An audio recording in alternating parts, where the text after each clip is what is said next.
¿no? Sobre todo en jóvenes, en niños. Esto hace que disminuya a veces la economía, ¿no? Tanto en la familia como en el país que nos encontramos. Los objetivos que debemos saber siempre es, ¿no? Conocer la fisiopatología del trauma encefálico.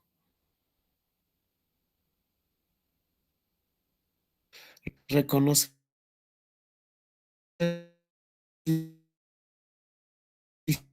optimizar metodología, establecer protocolos de evaluación. Esto ya lo van a ver ustedes mucho mejor cuando hagan el curso de neuro,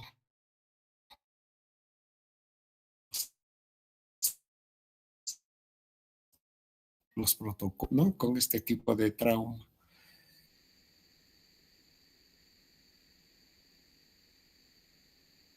Establecer, evaluar si no hay secuelas, ¿no? Es muy importante estos objetivos porque en base a eso va a depender nuestra forma de trabajar y evaluar a estos pacientes para que no lleguen al fallecimiento.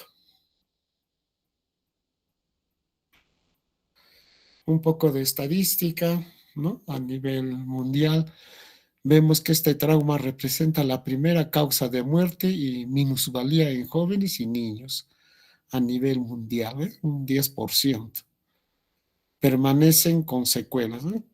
Muy importante el detenimiento de la parte económica, ¿no? Si tenemos un paciente en este estado, trae pérdida de la economía para la familia, para el Estado, porque es carísimo el tratamiento, ¿no? Sobre todo si no es en hospitales nacionales, en clínicas, ¿no?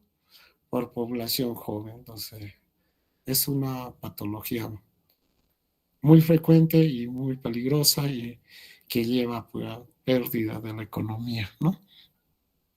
Su incidencia de trauma encefálico va desde los 250 a los 300 casos, ¿no? Cada 10.000 habitantes, ¿no? Y miren, de toda esta población, solo el 3%, ¿no? De la población sufre. Entonces, veamos, mira, todos los días que ustedes a veces viajan a Juliaca, ida y vuelta, tienen en cada momento de viaje, es traumático porque no sabemos si puede un accidente y ahí no va a quedar, ¿no? Se trunca todas nuestras aspiraciones. El 80% de clasificados como leves, ¿no? Se va a deber a que va a haber una excelente protección ósea, ¿no? Entonces, a veces el cráneo va a soportar la carga de un golpe y va a hacer que no se rompa, ¿no? Y que nuestras lesiones sean leves. Su mortalidad es alta también, de 25 cada 10.000, ¿no? Personas. Los costos, miren, en Estados Unidos son 25 millones, billones anuales. Es carísimo que en Estados Unidos sufra uno en accidente, ¿no? Por eso que ahí uno paga su ¿qué se llama? Su seguro de enfermedad, ¿no? Porque es carísimo, es bien caro. La clasificación por mecanismos, ya habíamos visto cuando hemos hecho cráneo, ¿no? Ahí tenemos el trauma cerrado. Mucho va a depender de que la meninge esté indemne, ¿no es cierto? Si la meninge se rompe, ahí vamos a tener el sangrado. Mientras no pase esto, entonces puede ser un TEC leve nomás, ¿no? Trauma penetrante, ¿no? La duramadre representa la frontera, es la que va a proteger para que no haya trauma y no llegue hacia el cerebro, ¿no? Si existe compromiso de la misma, la lesión se considera penetrante, ¿no? Y es seguro que va a existir muchas complicaciones encefálicas. Las heridas penetrantes, aquellos que comprometen la dura madre, ¿no? a veces en peleas, en discusiones, ¿no? Aquí se ve mucho en terrenos, agarran un clavo y se lo clavan a la cabeza, ¿no? Un cuchillo. O sea, aquellos que comprometen los penetrantes, la dura madre, ¿no? Alto riesgo de infecciones y sangrado, ¿no? O sea, hay compromiso también en eso. El golpe y el contragolpe, a veces en un accidente uno sufre, ¿no? La primera vuelta uno se golpea la cabeza, la segunda vuelta nuevamente, ¿no? Entonces, ahí va a haber por fuerzas longitudinales y de rotación, ¿no? Hay que buscar en ese tipo de golpes, ¿no? Las lesiones contralaterales que puede haber, ¿no? A veces el lado derecho se golpea, pero la lesión está en el lado izquierdo o viceversa, ¿no?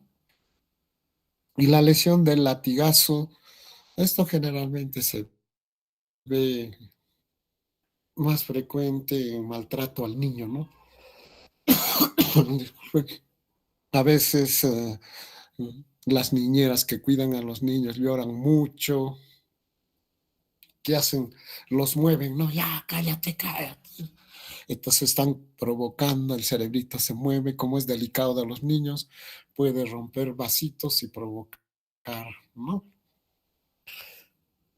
Trauma y llevarlo a la muerte, inclusive al niño.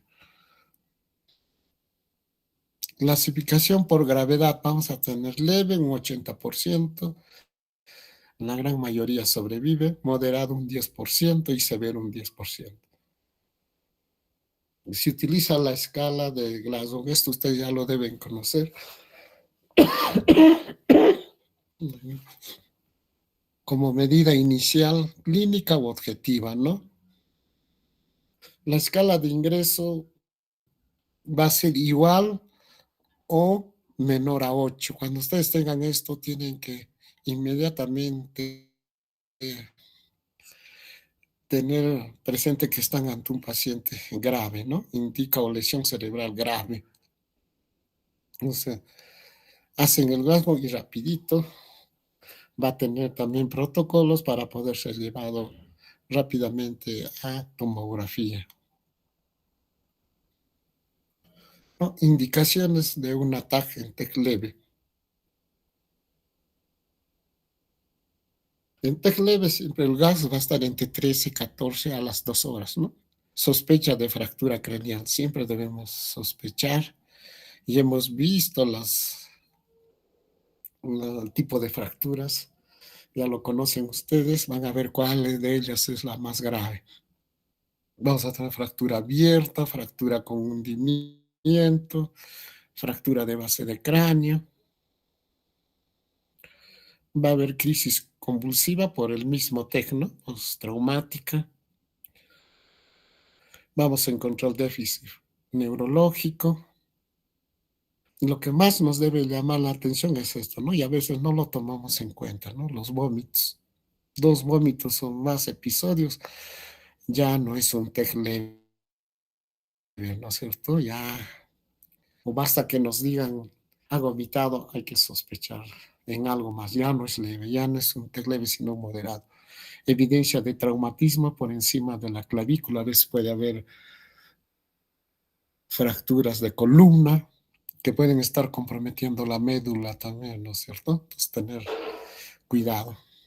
Y como aquí dije, la cefalea, este es otro cefalea intensa, persistente. No me calma con analgésico, ¿no? Tener mucho cuidado, ¿no? Generalizada. Va a haber amnesia en algunos casos anteriores de más de 30 minutos. Hay pérdida de conciencia o amnesia desde el tratamiento a veces, ¿no?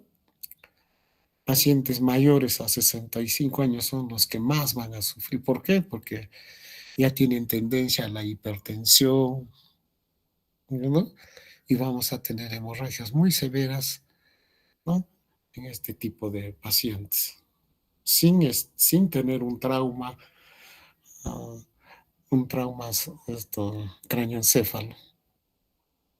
Vamos a tener también alteraciones de la coagulación, ¿no? con tratamiento con anticoagulantes, hay que tener mucho cuidado, ¿no? Y algunos mecanismos de alta energía también que nos van a llevar a provocar este tipo de lesiones. ¿Cómo vamos a clasificar anatómicamente estas lesiones? ¿No? Vamos a tener el SCARF o como le llaman cefalohematoma, la fractura de cráneo, lesiones intracraneales. Ahí vamos a tener el hematoma extradural, el hematoma subdural, la hemorragia subaracnoidea y dentro de las hemorragias intraaxiales, intraparenquimatosos e intraventriculares. Va a haber a veces también fístula dural, ¿no? Cuando se provocan fístulas, contusión cerebral, otra que nos va a llevar también a esta patología pueden ser las convulsiones, la demencia pugilística, ¿no? Aquellos deportistas que practican, ¿no? El boxeo, un knockout es por, ¿no? Porque va a lesionar y puede llevar también a la muerte, ¿no? Provoca TEC, por eso pierden por knockout, ¿no? Y esto que les decía, el Smackenberg síndrome, ese es el maltrato del niño, ¿no? Que las niñeras provocan y nos va a provocar muy frecuente este síndrome, ¿no? O sea, tengan presente y cuando un niño viene, ¿no? A veces niegan los padres porque no han visto o niegan la que cría al bebé, dice, no, no se ha caído, no, no, no le he hecho nada, pero lo ha estado zamaqueando, y ahí se provoca este síndrome, ¿no? Muy frecuente. Ahora pasamos a los cefalohematomas, ¿no? Los, los cefalohematomas, todos hemos visto un cefalohematoma, ¿no? A veces vemos en los niños cuando el canal del parto es muy estrecho, van a nacer con su cefalohematoma, ¿no? O en algunas caídas al momento del parto también se le cae a la, bueno, aquí decimos obstetrices, en Argentina dicen matronas, ¿no? Las matronas, se les cae el bebé y van a provocar un cefalohematoma, ¿no? Dependiendo también del tipo de caída, todo eso, ¿no? Van a ser lesiones de partes blandas, pericraneales, va a tener contenido hemático y edema, ¿no? Pueden asociarse a fracturas de cráneo, ¿no? A un hematoma intracraneal, a una lesión cerebral o no, ¿no? Dependiendo del golpe. Siempre asociar a clínica, siempre tenemos que guiarnos con la clínica. Están viendo ya que todo es en base a clínica, preguntando, viendo, para llegar a un diagnóstico rápido, ¿no? A veces buscar cuerpos extraños, ¿no? Porque ha sido la lesión.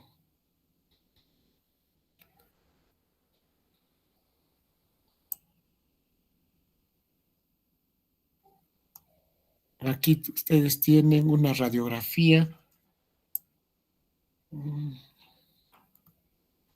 radiografía de un niñito y ustedes en la parte cefálica de arriba ven, ¿no? Una densidad de partes blandas, ¿no? Algo blanco, algo parecido a una densidad agua, ¿no es cierto? Un poco menos. Entonces, ese es el contenido líquido que hay. Si es sangre, eso va a ser densidad agua también, ¿no? Pero aquí como está cubierto por el cuero cabelludo, por todo eso, le da esa transparencia, ¿no? De una densidad de partes blandas, ¿no? Y en una tomografía ya pues mucho mejor lo vemos, ¿no? Al cefalohematoma, ¿no? Un hematoma de partes blandas, la densidad de la sangre en tomografía es hiperdenso, ustedes ven de color blanco, ¿no? Sangrado. Le ponemos ahí su densidad y nos va a arrojar mayor a 50.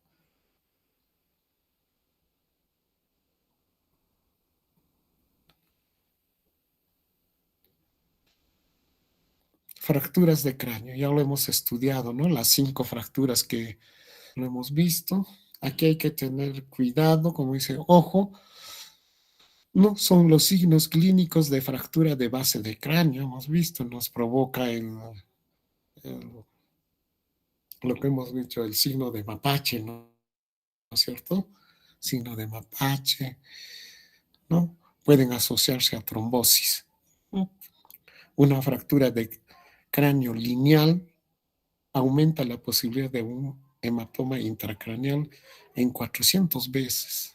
Mira, bien, a veces vemos en emergencia, no tiene nada, es una simple fracturita, está lineal, no está desplazada, no está nada, no, no, no amerita. Denle alta, le damos de alta y después va a regresar con compromiso de hemorragia. Entonces, tener mucho cuidado con este tipo de fracturas lineales. En un 3D, ahí ven en la región frontal izquierda, ven una línea y en una tomografía vemos una densidad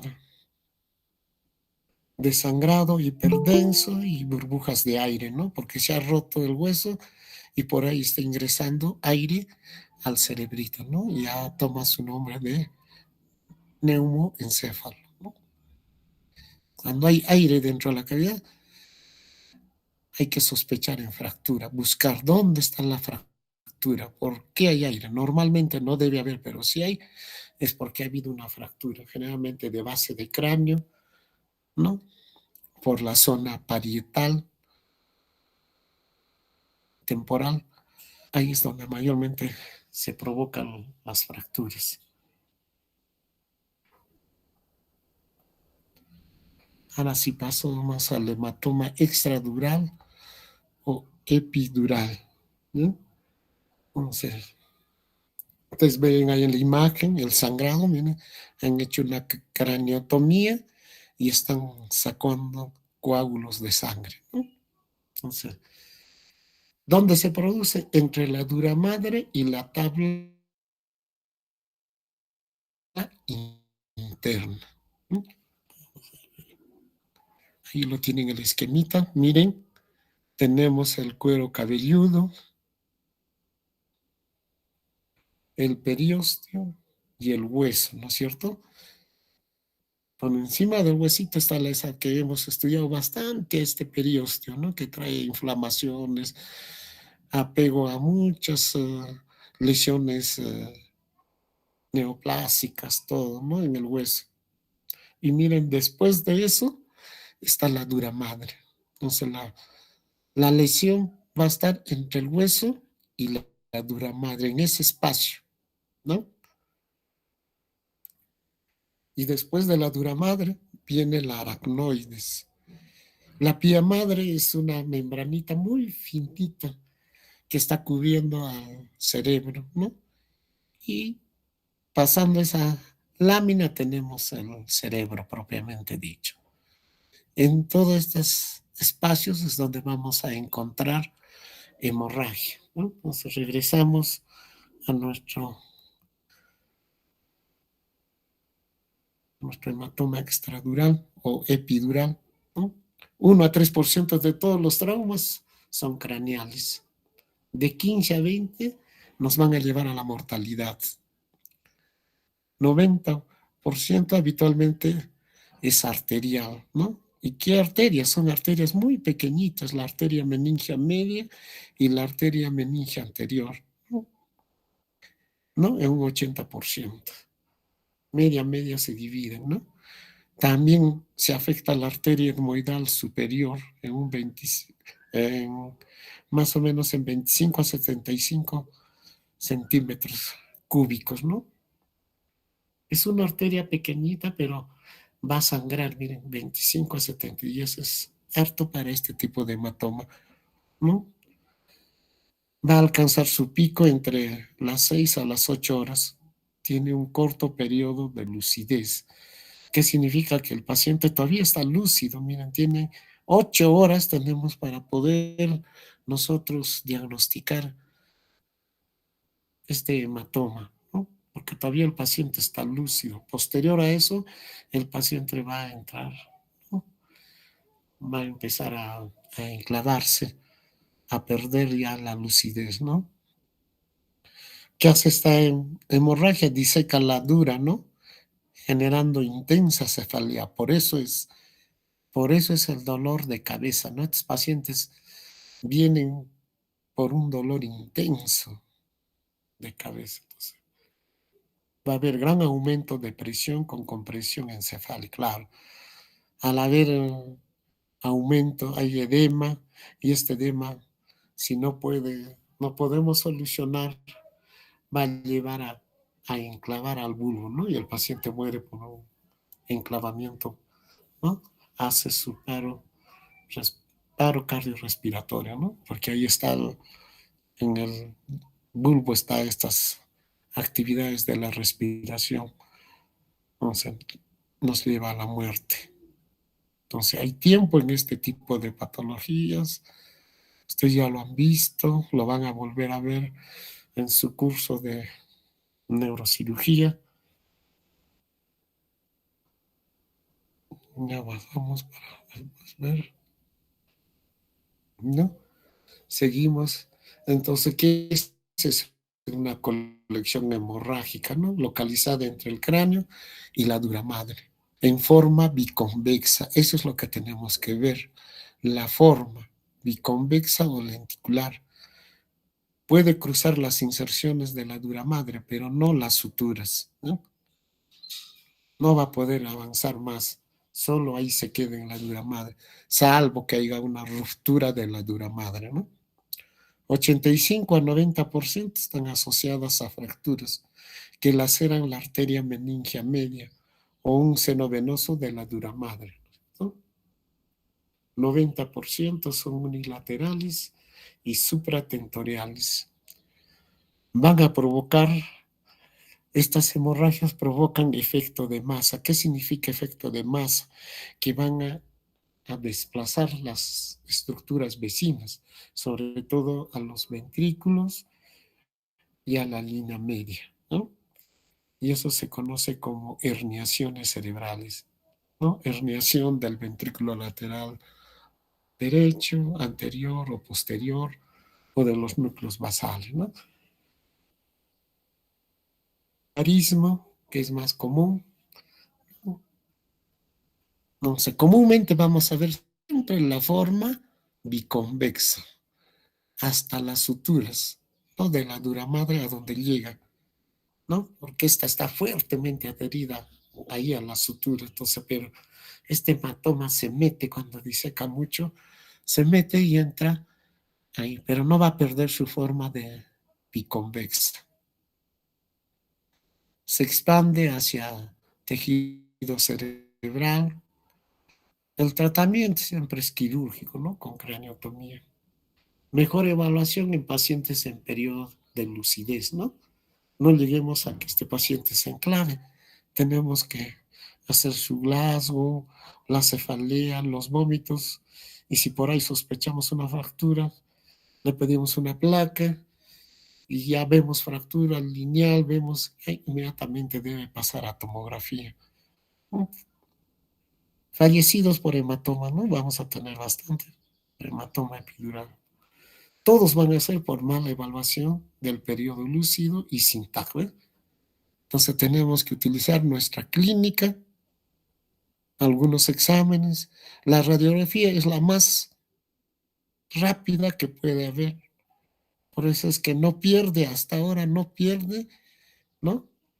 Hay muchos que dicen, ¿para qué le pides si ya eso debe pasar a tomografía o a resonancia? Resonancia tampoco a veces no nos va a ayudar, pero sí una placa que hay fractura, ya yo sospecho puede ser subdural, ¿no? O puede ser una hemorragia aracnoidea, ¿no? Entonces ya tenemos, y si tenemos el Glasgow, ¿no? Tenemos la clínica rapidito, porque no siempre hay tomografía, ¿no? En los mismos hospitales no hay tecnólogo, no hay quintome, y si es el accidente en la noche, mucho peor. Entonces, con nuestra clínica y nuestros exámenes previos ya podemos estar acercándonos al diagnóstico. Y miren, ahí tienen una tomografía.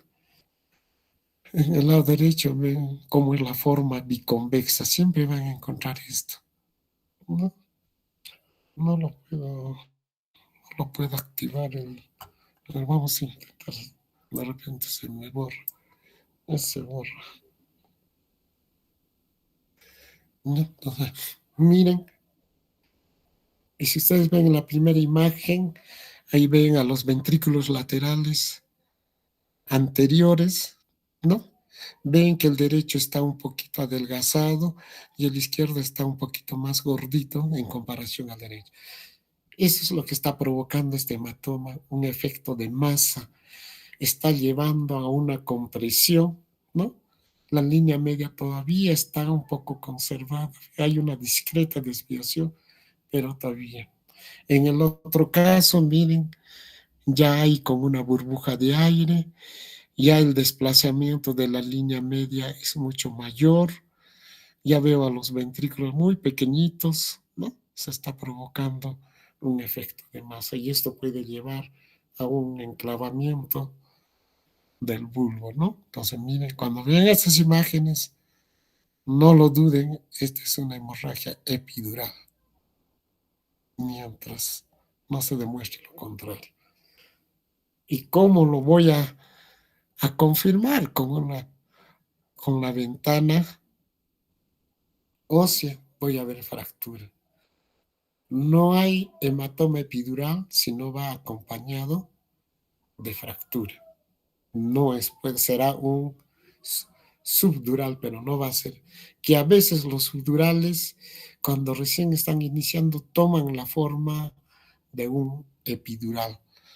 Pero como siempre se hace ventana cerebral y ventana ósea, en la ósea sí o sí me tengo que dar cuenta rapidito, ¿no? Y miren, ahí tenemos un cráneo, miren la fractura desde donde va hasta la base del cráneo. En la tomografía vemos la fractura, por más pequeñita que sea, lo estamos viendo, ¿no? Y miren, es una fractura lineal. Entonces ya no digan esa fracturita, oh, no es nada. No, entonces, si están ustedes, exijan que venga el neurocirujano y lo evalúe, ¿no? Y así se salvan responsabilidades, ¿no? Y si ya están en el SERUM, transfieranlo a ese paciente antes de que llegue a las 8 horas, ¿no?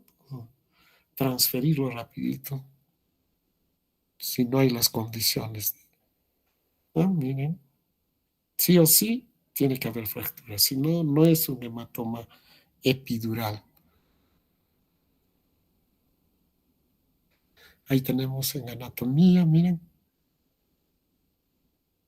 en el lado izquierdo está nuestro hematoma epidural, en el derecho ahorita vamos a tratar el hematoma subdural, ese sí es así largo que se va hacia abajo, ¿no? Resonancia también nos ayuda, ¿no? Sobre todo en el T2 nos va a dar una imagen hiperintensa, miren, blanco, una imagen. El líquido, la sangre se ve de color blanco. En tomografía tenemos la hiperdensidad, ¿ven? Y a su ladito está la fractura, ¿ves?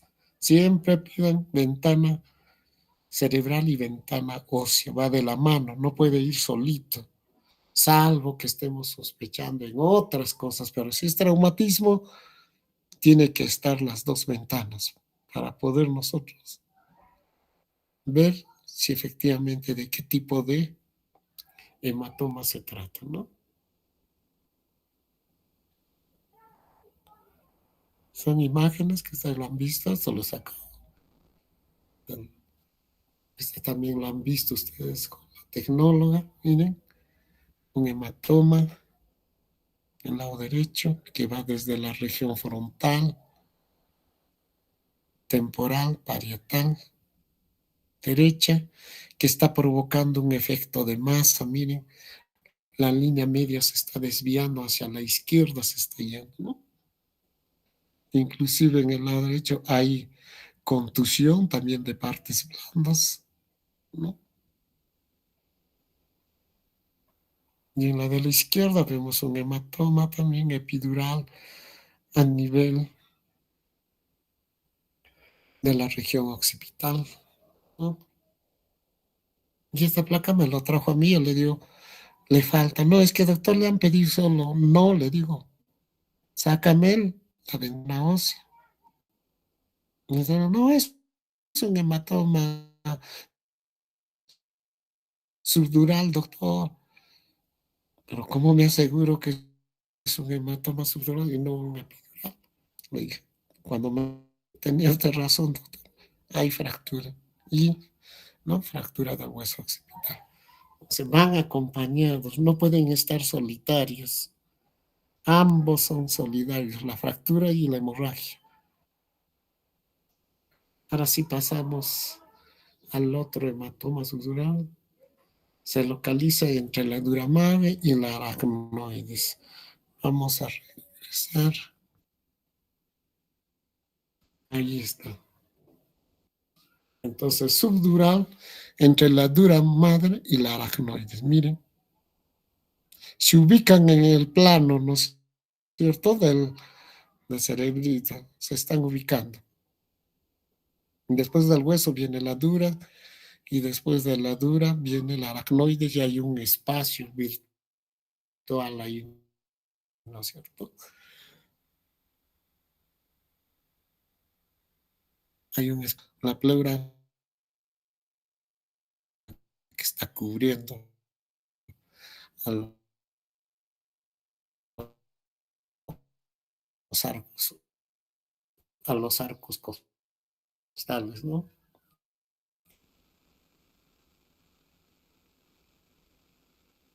La pared torácica. Igual aquí, miren. Entonces, una vez que nos suma subdural, ¿no? Con la axila, los neurólogos, ¿no? Ponen, ya no ponen, solo ponen HCD, descartar HCD. Y a veces, ¿qué será HCD? ¿No? Ya ustedes saben. Se localiza entre la dura madre y la aracnoides. Este sí va a tener una forma de media luna, lo que habíamos visto hace rato, media luna. Son más extensas que los hematomas epidurales. Estos sí pueden cruzar las suturas, ¿no? Pero no las inserciones de la dura madre. 85% van a ser unilaterales en la fisiopatología. Hay desgarro de venas corticales, miren, son venas pequeñitas, 10 a 30% muestran signos de resangrados, ¿no? A veces esto pasan desapercibidos estos hematomas. El paciente tiene deambula, tiene lipotimia y todo, pero se resiste, todavía está lúcido y logra, con el reposo logra sobrevivir y viene a la consulta y encontramos ya no un epidural agudo, sino un epidural crónico, ¿no? Es suerte a veces encontrar esos pacientes, ¿no? Y otros que tienen el resangrado, ¿no? Vienen porque todavía siguen teniendo cefaleas, ¿sí? Y encontramos ahí. Entre la duramada y la anagnesia, el 15% de trauma es encefálico. Dependiendo de su aparición, van a ser agudos, subagudos o crónicos, ¿no? 60-80% de mortalidad en agudo. Las fuerzas necesarias para generar esta hemorragia en agudo son mayores y habitualmente se asocian a otras lesiones cerebrales, como las contusiones, ¿no?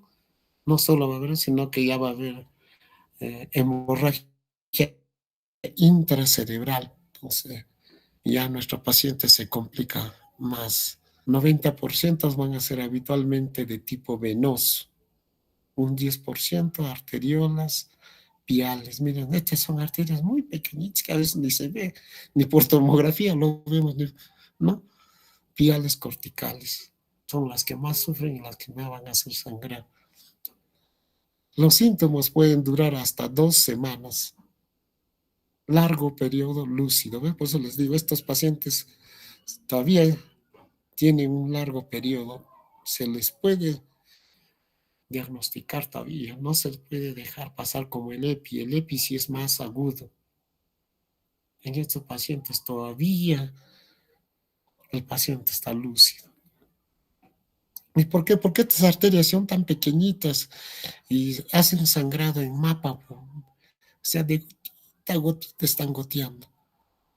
En cambio, las arterias de la epidural, la meningia media, anterior, posterior, son más gruesitas y sale más a chorro la sangre, ¿no?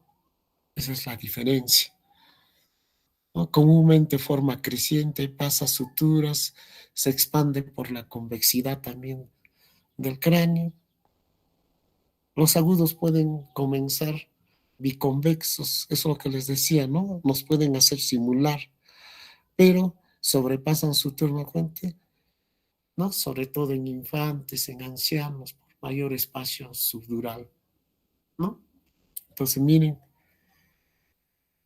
avanzan también estos, dan la primera instancia. Entonces, lo que aquí tenemos que tener, si tiene fractura o no tiene fractura, ahí va a estar la clave para poder decir es subdural, ¿no? Común en esta que les había dicho, ¿no? Este síndrome, ¿no? Skaken-Bay síndrome, ¿no?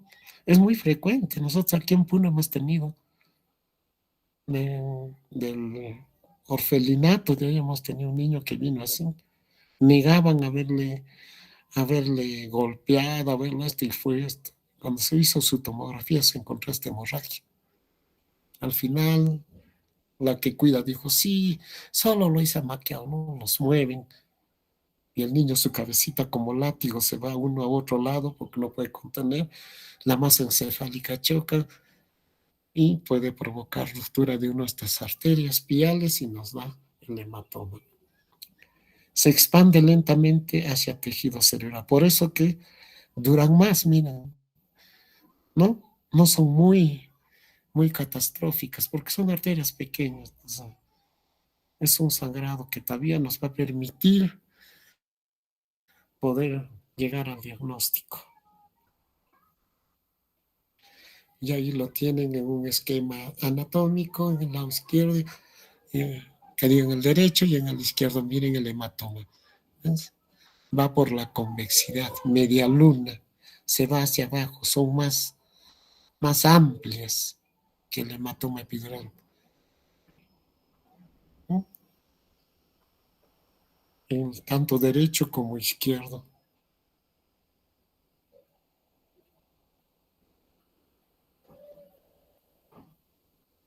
Ahí tienen gran extensión desde la región frontal, casi se hasta la región parietal. Inclusive estas también ya se están complicando un poco. Miren, la línea media ya hay sangre, ¿no?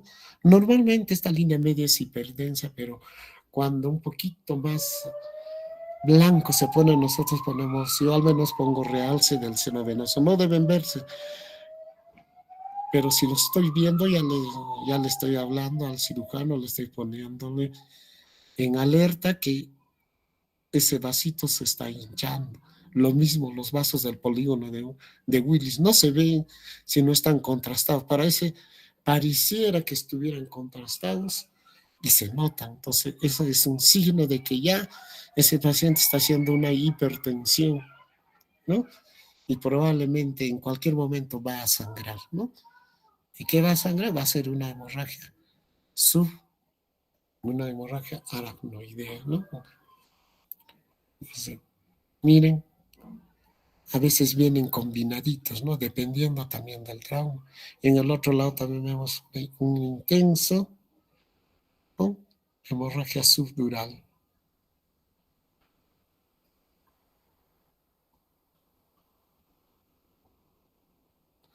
Resonancia magnética también nos ayuda mucho, ¿no? Pero es muy caro, ¿no es cierto? Muy caro, pero también nos veo una imagen hiperintensa, muy blanco en T2, ¿no? Y en T1 la sangre se va a ver de color esto, hipointensa, media negrita, lo vamos a ver. Y miren que ahí ya está provocando en el lado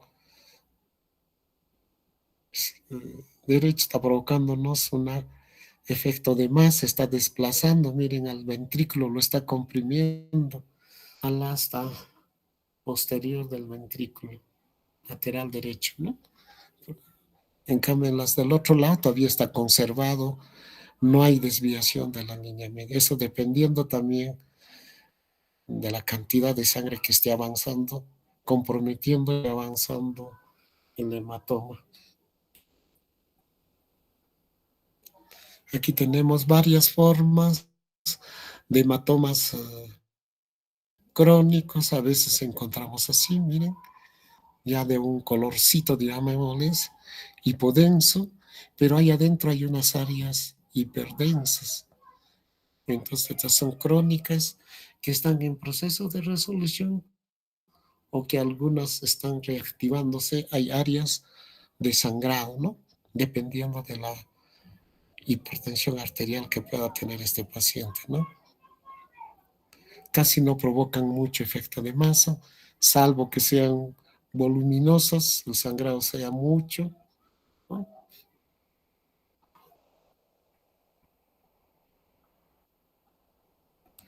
Ahora pasamos al otro espacio que es el subaracnoideo, ¿no es cierto? Vamos a ver dónde está este subaracnoideo. Recordemos de nuevo. Creo que mejor para otra lo voy a poner en cada una de estas imágenes. Entonces, tenemos subaracnoidea, ¿no es cierto? Entonces está debajo de la dura madre. Y esta subaracnoidea va a estar limitando con la pía madre. Miren, ya se están. Prácticamente esta hemorragia es un poquito también severa porque ya está en contacto con el cerebro. Ya una lámina nomás le protege, que es la pía madre.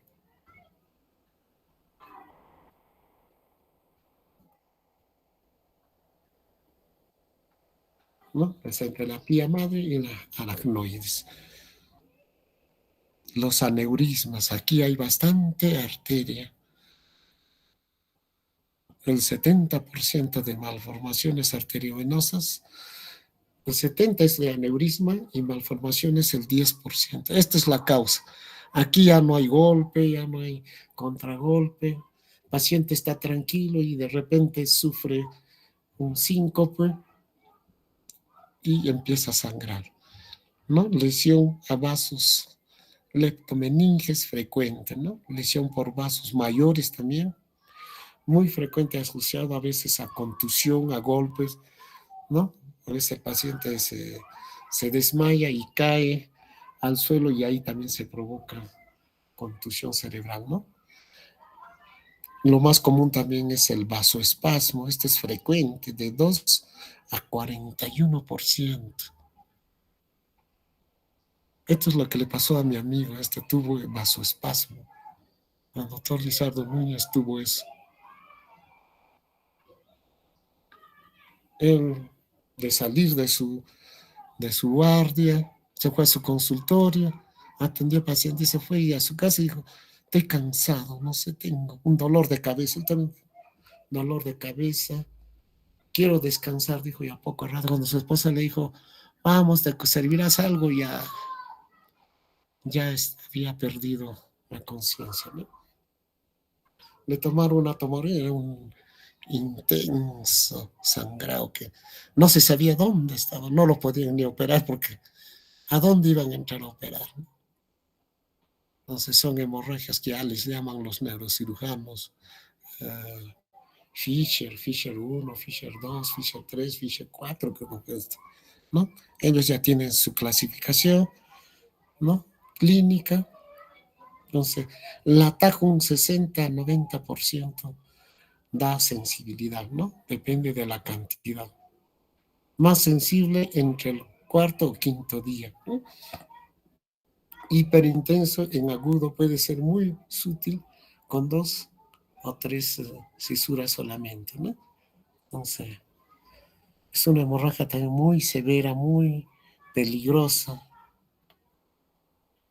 Casi nadie se salva de este tipo de hemorragias, ¿no? Y miren, hay que saber reconocer, a veces lo confunden, no, ese es normal, son las no son, miren, cómo se mete, hemos dicho que está entre, entre la última capita fina que está protegiendo al cerebrito. Entonces esos son los surcos, miren, entre los surcos, entre el seno venoso longitudinal, miren, y si ya eso también rompe, se mete a tejido cerebral y esto también va a llevar a la inflamación, a la muerte cerebral primeramente y después, ¿no? Al enclavamiento. Entonces, miren, como si alguien hubiera tirado también, yo diría vidrio esmerilado, algo, me han tirado algo sucio a ese cerebrito. Entonces, cuando ven eso, sospechen rápido que es una hemorragia subaracnoidea.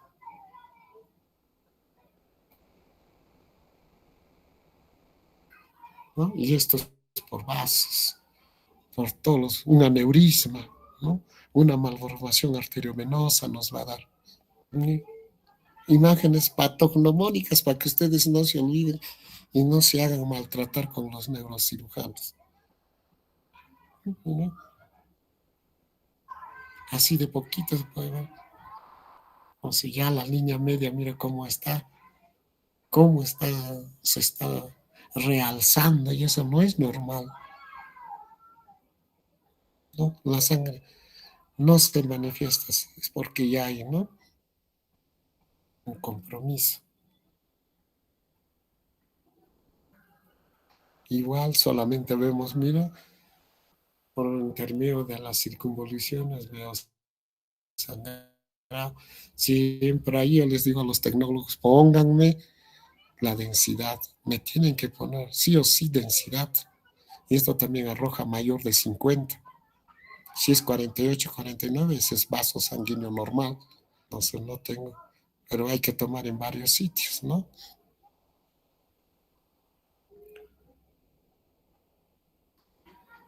El hematoma intraaxial o intraparenquimatoso e intraventriculares.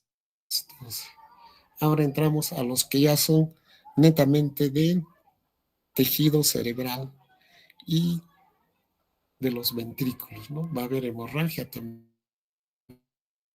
ahí, ¿no? Entonces, el, el, la hemorragia extraxial, ¿no? Va a ser, ¿quién va a ser extraxial? Va a ser el hematoma epidural, el hematoma subdural y la hemorragia subaracnoidea. Esas van a ser extraaxiales. Algunas les preguntan, porque esta es pregunta de los cirujanos, los neurólogos, ¿no? Entonces, ellos son extraaxiales. ¿Y quiénes van a ser intraaxiales? Ah, no, falta todavía aquí la hemorragia intraventricular. Ella más está dentro de los extraaxiales. Y desde los intraaxiales vamos a tener a las contusiones, a la hemorragia intraparenquimal no traumática. En este caso puede ser una ruptura de un vaso, ¿no sé, de un aneurisma, ¿no? O sea, de esa manera lo vamos a recoger. Eso está en los libros, lo van a revisar. Me olvidé de ponerles, les hubiera pues de repente para el próximo les pongo. Sin duda la causa más frecuente es la hipertensión arterial. Aquí sí va a jugar muy importante la hipertensión arterial. Aparecen en 2 a 15% de las víctimas de trauma. También vamos a ver en los traumas penetrantes o por cizallamiento más común, habitualmente sin pérdida de conciencia, ¿no? A veces estos pacientes todavía no pierden rápidamente la conciencia. Más frecuente en región frontal inferior, temporal anterior y ganglios basales. Yo generalmente veo más en los ganglios basales. La gran mayoría está en los ganglios. Muy frecuentes lesiones mixtas en trauma.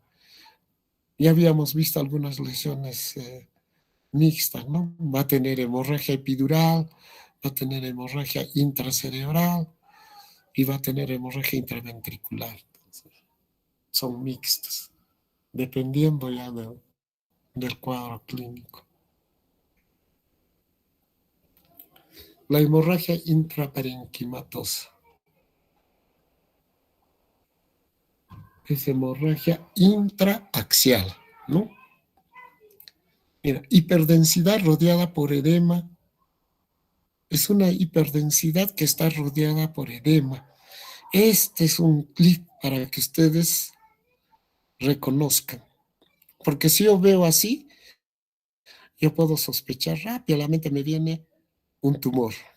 ¿Quién? El meningioma. Otro, un absceso. Sí, puede ser un absceso.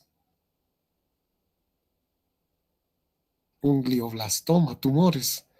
Pero si los tumores también van rodeados por edema, pero por otro tipo de edema. En cambio, este sí es vasogénico.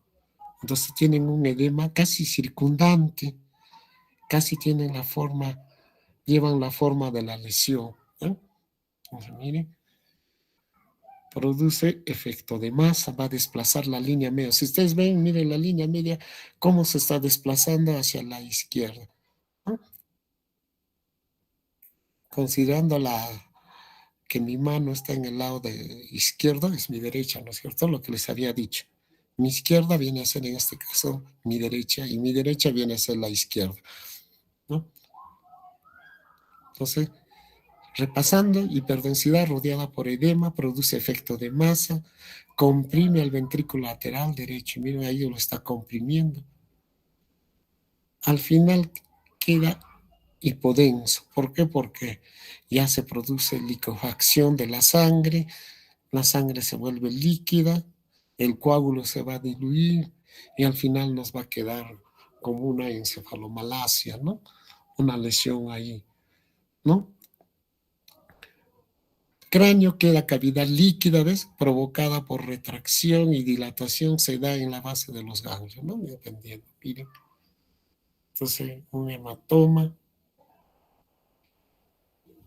intraparenquimal, hemorragia intraparenquimal. Mira, y está ahí, está cerca a los ganglios basales, ¿no? Lo que habíamos dicho es más frecuente por ahí, esas zonas donde más se mete esta hemorragia.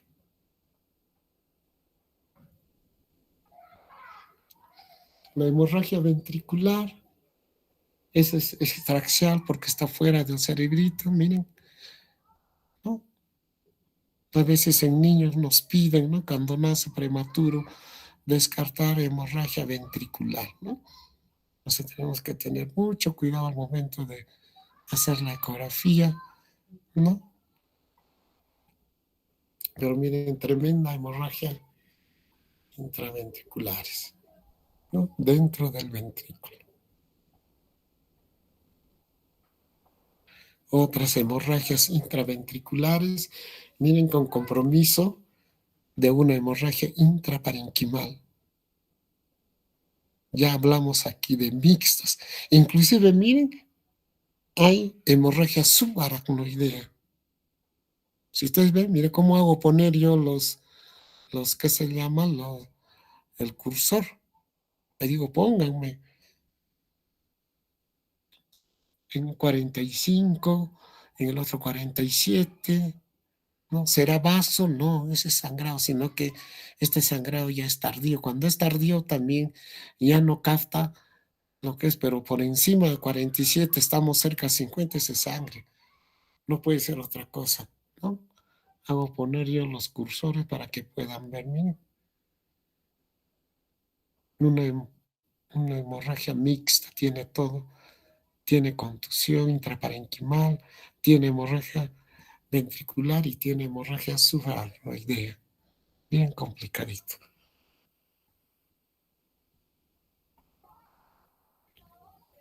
Contusiones cerebrales son frecuentes en un 20 a 30% de traumas cerebrales graves, ¿no?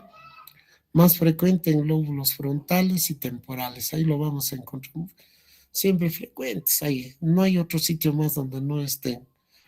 Ojo en lesiones por contragolpe, ¿no? Hay que tener cuidado también. 20% pueden evolucionar a hematoma intraparenquimatoso y requiere drenaje quirúrgico. Claro, estos hematomas van a tener que ser drenados, ¿no? Repetir TAC entre 12 a 24 horas, ¿no? Si tenemos, hay que ver la evolución, cómo va, dependiendo también del estado de conciencia del paciente. Ahí tienen ustedes el cerebrito y miren cómo ha cambiado, ¿no? Su parénquima cerebral, una pieza anatómica. Miren ahí a la pía madre cómo protege al cerebrito, ¿no? Es una fina capa, finita capa que protege. Y por ahí están circulando los vasos sanguíneos, ¿no? Entonces aquí vemos en la región parietal, miren, contusiones hemorrágicas, ¿no? Hiperdensidad, ¿no? Rodeados por un halo. Ese es el edema vasogénico. Y cuando veamos un edema de tipo así, le llamamos también a veces nosotros tipo araña, así como el carcinoma, que hay las imágenes que hemos visto en mama, con los que he hecho medias espiculadas, ese es carcinoma y eso se llama edema citotóxico. Citotóxico va a haber en lo que es tumoral y el edema vasogénico va a ser en las hemorragias, benigno, fácil de reconocerlo, ¿no? Múltiples contusiones en el lado derecho, miren, en la región frontal, ¿no? Siempre rodeados, acompañados por el edema vasogénico, ¿no? En la región parietal, ¿no? Entonces, son contusiones que lo han visto. Esto me lo ha dado la tecnóloga, me dice, esto les he enseñado, doctor, póngales de nuevo para que se acuerden.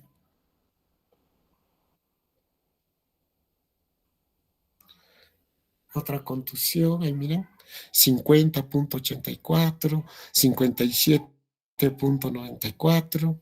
En el otro lado tiene 60, miren, ¿ves? 62, entonces tiene que ser hemorragia, eso no es otra cosa. Y miren, como un hematoma, eso también se llama un hematoma extragaleal, pero ya es hematoma de partes blandas del cuero cabelludo, ya es fuera del cráneo, ¿no? Está entre el cuero cabelludo y el periósteo, ¿no? Lo que habíamos visto en nuestra figurita, miren. ¿No? Entonces, hay hematomas también extragaleales, ¿no? Y esto es de todos los días que vienen los pacientes. Igual, miren, contusiones hemorrágicas. Casi estos hematomas muy poco provocan efecto de masa. Mire, a pesar que son un poco grandes, la línea media, los ventrículos se mantienen todavía su anatomía. Hemorragias mixtas. Lesiones, miren, hemorragia ventriculares, hemorragias subaracnoideas, intraparenquimales a nivel de la base de los ganglios, miren. Así viene a veces paciente. Entonces, estos pacientes son de pronóstico reservado también, ¿no? Son pacientitos muy reservados que pueden como no salir. Y si salen, van a salir con secuelas. Igual, miren,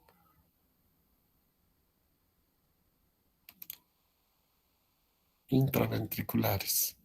Miren, les muestro un cerebrito con todo su masa encefálica Este temita se los he traído porque es muy importante, ya que ustedes han tenido el privilegio de hacer tomografía, entonces que se lo lleven ustedes este temita, guárdenlo bien, llévenselo porque les va a servir para cuando ustedes hagan el curso, ya lo van a ampliar, ya le pondrán mayor protocolos, todo eso, pero les he dado la base de lo que nosotros vemos desde el punto de vista radiológico, que ellos, los neurocirujanos, los van a agregar otras cositas más, sí, los traen porque cada especialidad pues defiende, ¿no? Entonces quieren ser más exitosos, ¿no? Pero les he dado para que ustedes no se dejen maltratar cuando estén en las visitas y no se queden callados tampoco, ¿no? Contesten, digan, sí, ese es un hematoma, sí lo he aprendido, he visto este tipo, porque esto es lo más frecuente, ¿no? Abdomen siempre es un poco una caja de Pandora, no es mucho, o grandes tumores, ¿no? Que sí se pueden, pero pulmón, cerebrito, es lo que más a veces, ¿no? Se ve y lo que donde más fallamos, ¿no? O sea, ustedes están preparados para cuando tengan un paciente con TEC se puedan defender de la mejor manera. Espero que les haya hecho llegar a ustedes y que se lleven lo mejor para que ustedes sean mucho mejor que nosotros los que enseñamos. Lleguen y enseñen también a su generación. De repente ya les va a tocar a su nueva generación con mejor tecnología, con mejores, ¿no? Lamentablemente nosotros no teníamos esto, ¿no? Esta tecnología viene por esta época cuando ya nos encuentra también a nosotros, ¿no? Uh, ya no subiendo, sino decreciendo, ¿no? Pero hay que estar ahí, ser estudiante de medicina, ser médico